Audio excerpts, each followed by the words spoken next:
Hi everyone, back with The Boy at the Back of the Class by Anjali Ralph. I wonder if they make it to London to see the Queen. Did you think about what you would wear? What you might take for her? I'm by myself today, so let's hope I can read a little bit better than I did yesterday. Chapter 18, Stan the Taxi Man. I'm not sure if Tintin ever woke up on the morning of an adventure feeling hungry and sick at the exact same time, but that's how I felt when I woke up the next day. It was so early that the birds had only just started to sing, and the sun hadn't risen properly yet. As soon as the sky began to turn from dark blue to golden pink, I jumped out of bed and started to get ready. The hardest thing was trying to fit my school uniform over my best clothes. It made me look all puffy like a blowfish, and the buttons on my school shirt looked like they might pop open at any moment. But luckily, Mum didn't notice anything because she was tired and she was still rubbing her eyes a lot when I left. I got to the bus stop 15 minutes early, just like we said we would, but there was no one there except an old lady and two grown-ups in suits. After a few minutes, Tom came running up the road. I could tell right away that he hadn't slept much because his eyes looked all red and his usually spiky hair was flat at the back. Then came Josie, looking as excited and nervous as I felt inside, and Michael, who tripped over his shoelaces and stumbled, but he kept on running anyway. "Got everything?" asked Josie. I nodded and showed her the tube map I'd taken from my mum's used less drawer and the tea bags I'd taken from the kitchen jar. We'd all brought things to give to the Queen. Tom had brought a packet of shortbread biscuits, Josie a new packet of football stickers, and Michael had brought a box of fudge that had a crown on the box. I had brought my favourite astronaut ruler. Even though the astronaut didn't move anymore, I was sure the Queen would like it because she always wears sparkling brooches that shine like stars on her dresses. Maybe when she was in school she wanted to be an astronaut too. When we had stored all the presents away safely in my bag, Josie counted all the money we had collected. All of us had emptied out our piggy banks and savings jars, and Tom had gone into his brother's room to see what he could find. "They've got loads of coins everywhere. Can't believe I've never done it before," he exclaimed, bringing out fistfuls of coins. In the end, we had exactly £27.62. A fortune. Half of £27.62 is... Josie squeezed her eyes tight and quickly did the maths in her head. £13.81. She gave half of the money to me and half to Tom for safekeeping. "You sure you know which tube to take?" asked Josie. The freckles on her face were sliding up and down because she was scrunching up her nose every few seconds. She only ever does that when she's extra nervous, and it makes her look like a hamster. "Yup, we take the pink line to King's Cross and then the dark blue line to Green Park," I said. Mum always takes me on the trains for our really big adventures, so I know the way. "How far is the palace from the train station?" asked Tom.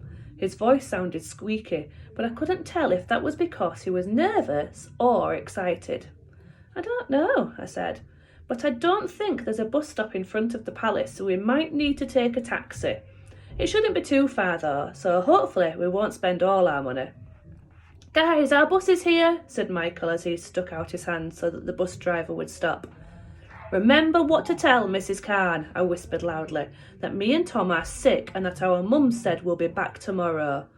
Josie nodded. "Good luck." And giving us a quick wave, she followed Michael onto the bus to school.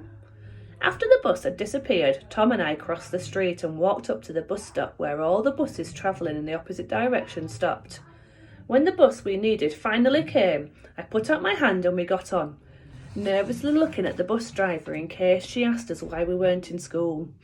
But she didn't. In fact, she barely even looked at us. We sat on the bus all the way to the last stop and then holding hands crossed the big road to the tube station. There were at least 1 million people, all dressed in suits, rushing around, trying to get through the barriers. They looked angry and red in the face, and there was lots of tutting and head shaking. I'd never been to the train station when it was so busy before, and I didn't like it. It made my head feel all hot and fuzzy. "Come on," said Tom, nudging me.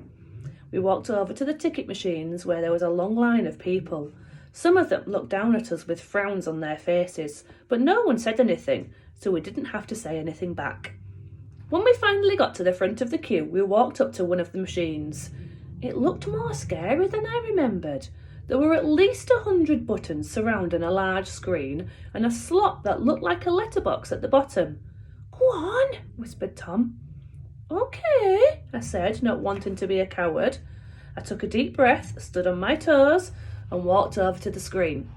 I pressed the button for new ticket, then child, and then typed in Buckingham Palace for the destination.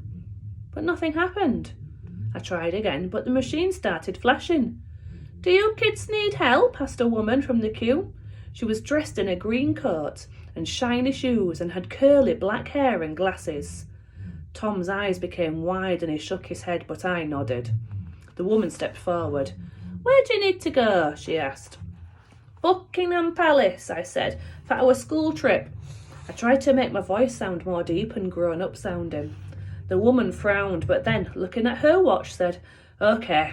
She quickly pressed lots of buttons on the screen, then said, "There you go," before stepping back into the line again. We looked up at the machine, which was flashing £8.90 at us. Tom quickly got the money out of his bag and put in the exact change. 2 pieces of pink card instantly popped out like sweets from a sweet machine, and grabbing them, we thanked the lady and ran down the stairs to where I knew the trains for the city would be. We squeezed ourselves onto the platform. It was so full of people that I was afraid we wouldn't be able to get on the train. I'd never seen so many people squashed together in one place before.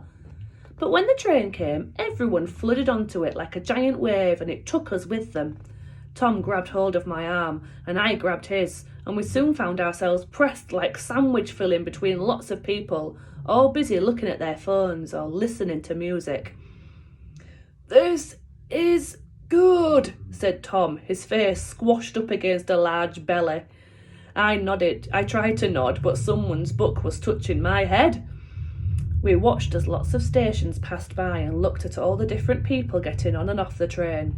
Finally, we heard the train driver announce that the next station was going to be King's Cross. "We have to follow the dark blue line," I said to Tom after we jumped out onto the platform. We followed signs for the Piccadilly line and got on another train. Easy! Now that I wasn't feeling so nervous, I realised I was actually hungry. I'd been so busy packing a present for the Queen, I'd forgotten about the emergency bag of sweets I'd meant to bring. "Do you think the Queen would mind if we had one of her biscuits?" I asked Tom. He shook his head eagerly. "She must have lots in her kitchen, especially if she has tea every day." He ripped open the packet and passed me one of the thick, crumbly fingers that lay inside. It was the most delicious biscuit I'd ever had, probably because I knew it was meant to be eaten by the Queen. We had another biscuit each on the train, and after just a few minutes the train lady announced, "The next station is Green Park. Please alight here for the Jubilee and Victoria lines." I like the train lady. She's got a nice voice. I imagine she looks like Mary Poppins and sits at the very front of the train next to the driver in her own special chair.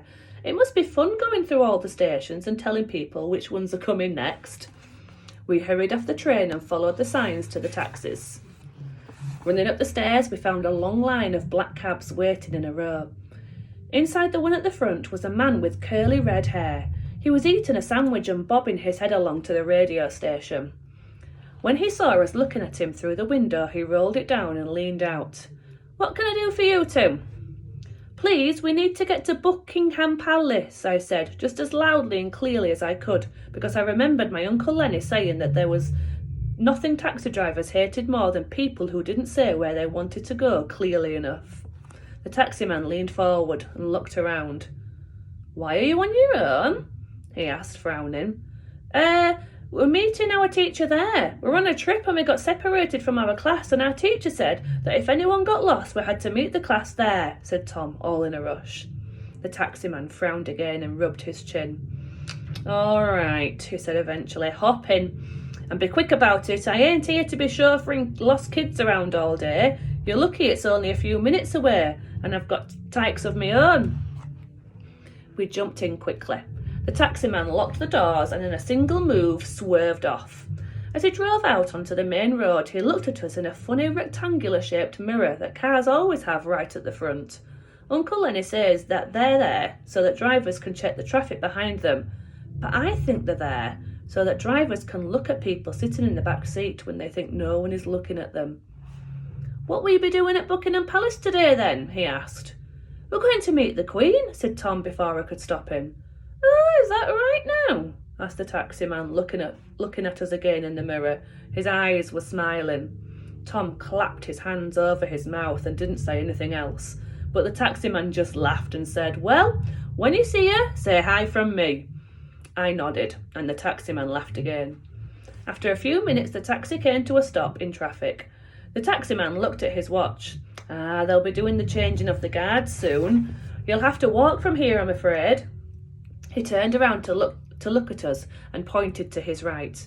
You see those arches there? Just walk under them and keep going straight down this big red road, okay? The palace is right at the end, past the water fountain.